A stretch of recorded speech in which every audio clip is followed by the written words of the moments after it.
So I definitely do have an equal voice, but maybe in terms of like confidence level of my own knowledge, it might not be as high as the others because they've been playing for so long.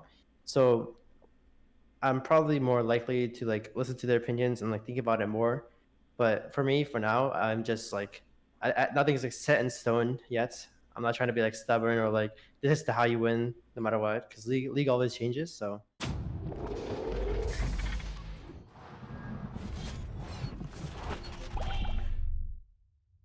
This is Azento from Esports Heaven, and I have here with me Tactical from Team Liquid. Kind of a little close game, but you still got the victory against FlyQuest. So I just want you to break down the ending of that game because you guys almost got flanked by the Rakan. Did you guys even know that Rakan was missing the entire time? Like, what was going on with that? yeah, so we were keeping in count that Rakan is missing, but you can't really predict his exact location.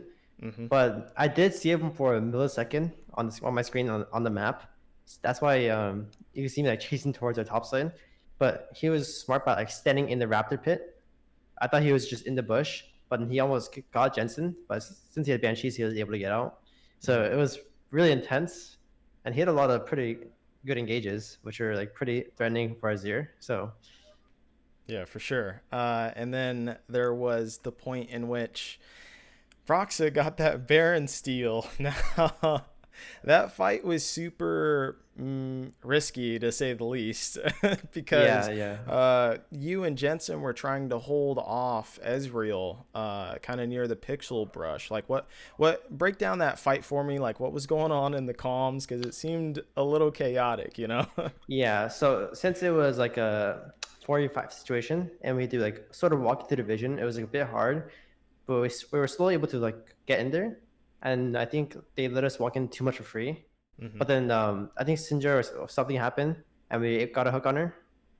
And basically that was like the main reason why we were able to like do something. But Mm, then it was still really hard for us, even after we killed Syndra, because since the Baron was so low and they had a Maokai threat to prevent the Graves from getting in. yeah. But then Ezreal also messed up positioning. So even if, so basically just let us, it allowed us to walk in once both Yeah. their damage dealers were dead.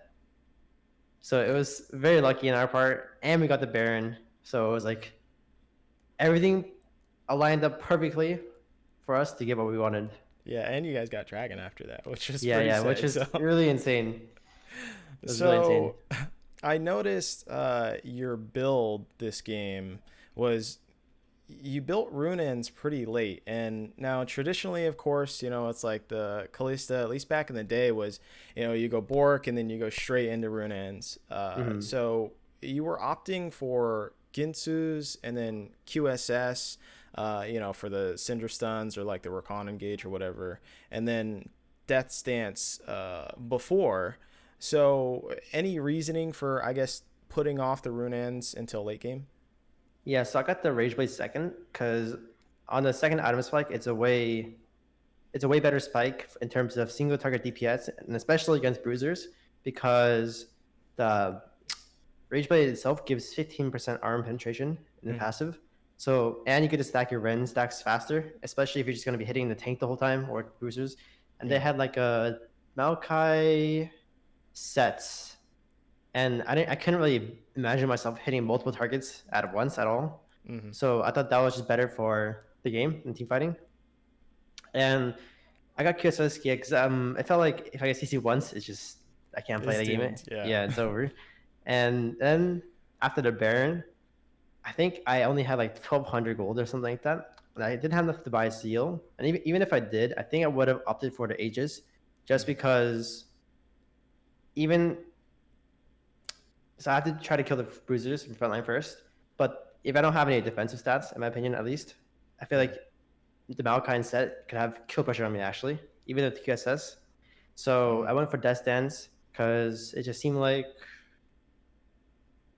Okay. my goal is just to stay alive and basically support the Azir. Basically, So that's how I saw Death my role. Stance was more for the Aegis rather than the lifesteal. Yeah, it was more for the defensive stats rather than the lifesteal. Okay.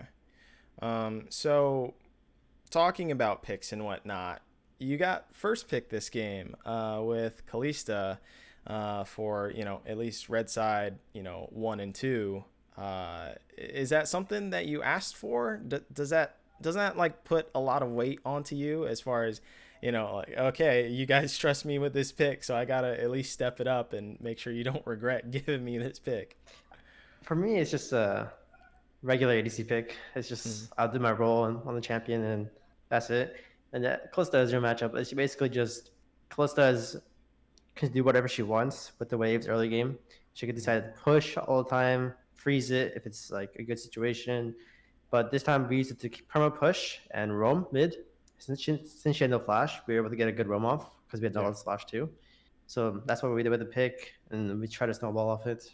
Mm-hmm. So you've also played Cassiopeia this split, and I believe it was against Dignitas.